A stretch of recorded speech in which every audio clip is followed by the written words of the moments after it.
The Crimes of Arvoredo Street, the human flesh sausages. The Crimes of Arvoredo Street, behind which is the story of the homicides and the sausages made with human flesh. Arvoredo Street, which later became Colonel Fernando Machado Street, became famous due to a shocking episode. The crime that happened in the 19th century was a macabre story involving a butcher who, with the help of his wife, dismembered human bodies to turn them into sausage.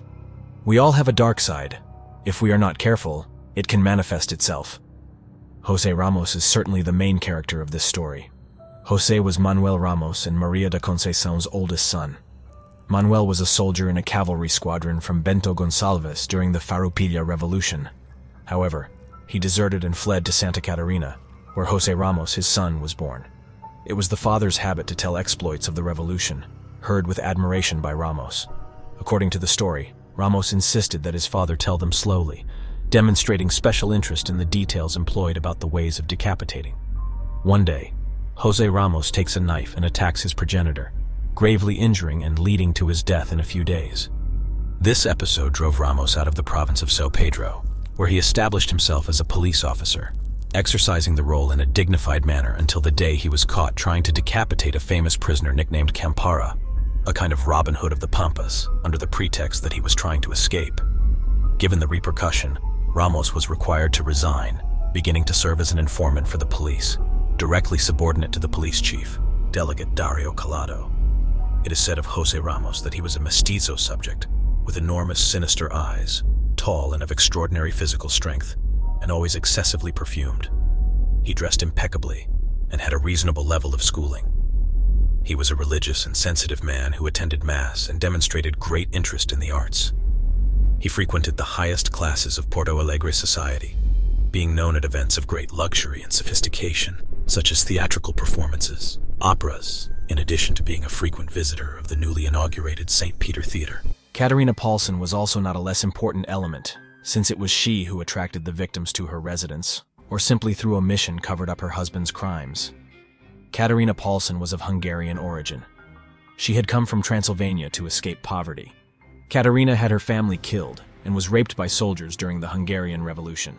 She was abandoned unconscious by soldiers during the Hungarian Revolution against Austria at 15 years of age. She married Peter Paulsen, a wool miller, and later, advised by Protestant pastors, they emigrated to Brazil in order to flee the poverty in which they lived. During the voyage, Katarina's husband strangled himself in 1857. With 20 years of age and solitary, Katarina arrived in Porto Alegre.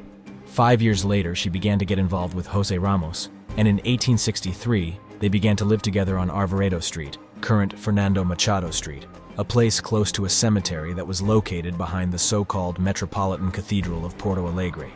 The third character, Carlos Klausner, was an important element in the story, but also became a victim of José Ramos and Katarina's schemes in the end.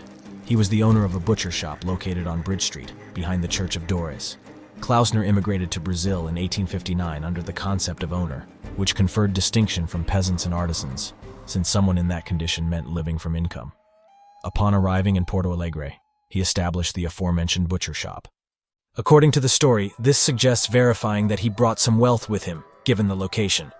Klausner prospered suddenly because the ladies, upon leaving Mass, would order the slaves to go to the German's butcher shop to buy meat. The German became friends with Ramos because he lived alone, and also because the jackal dominated his language, which led the two to converse daily for long periods in German inside the butcher shop. Soon, Ramos became Klausner's assistant, with whom he learned the trade. Klausner frequented Ramos's residence at a relatively advanced age. Butchers of the time provoked horror in the population because of wielding cutting instruments, cutting meats, and always being dirty with blood. In addition to his sinister appearance, Klausner had a scar on his face that gave him a perverse air.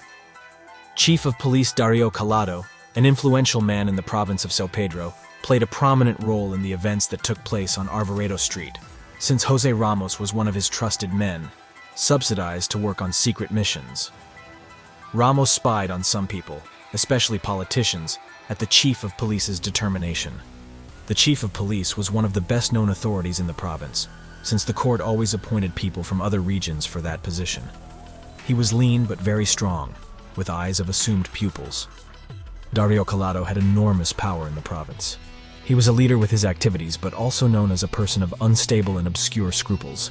not rarely the target of criticisms by Deputy Silvera Martins, who used the Tribune to denounce his excesses, such as the arrest of a man detained for whistling during a performance at the São Pedro Theater, the arrest of a merchant who refused him courtesy at a reception, and beatings of slaves and prisoners, among other attitudes. However, the histories of Dario Calado's worldly pleasures were common, especially with theater actresses. Another prominent episode was when the chief of police gathered the evidence of the murders. The clues occurred through identification of the victims' belongings preserved by Ramos as souvenirs. Dario Calado signed satisfied but fearfully, because if on one hand he resolved the case of disappearances, on the other, the cruel and merciless one was one of his paid informants. He would like the matter to remain secret, but he was aware it would be impossible, as there were many people involved. Furthermore, the evidence was conclusive, indicating that the discovered bodies had been turned into sausage. The double exercise of the positions of chief of police and judge of law allowed by some provinces permitted embarrassing revelations about his ties to José Ramos to surface. Cornered, he printed an unprecedented speed to the police inquiry and fulfillment of judicial functions. Judge Dario Calado condemned José Ramos for robbery followed by death, who was sentenced only to death by hanging for his crimes, later changed to life imprisonment. The process of the crimes of Arvoredo Street is currently kept in the National Archive in Rio de Janeiro.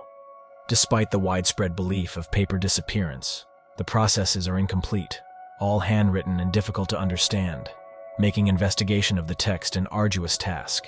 Therefore, it will never be known if the story is completely true.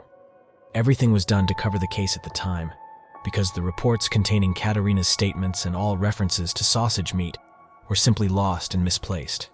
The only records are Catarina's own diary, which was also lost. The Brazilian press said little about the matter, and all emphasis was placed on French and Uruguayan newspapers until reaching Charles Darwin's ears. The news of the terrible crimes of Arvoredo Street crossed borders and reached the furthest fields in the world. Europe was shocked to learn of the brutal acts that occurred in Porto Alegre, Brazil. The repercussion was so great that it reached the ears of the renowned scientist Charles Darwin. When Darwin learned of the crimes, he recorded in his notebook of notes a brief comment that reflected on human nature and the most primitive instincts.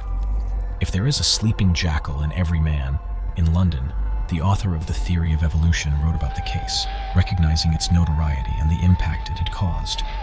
In his words, he expressed, "It is reported that in the extreme south of Brazil, in a city called Porto Alegre, a group of perverts killed several people using their flesh to make sausage, which not only ate, but also induced the inhabitants to return to bestiality. Occasional regressions have always occurred, the sleeping jackals in each man."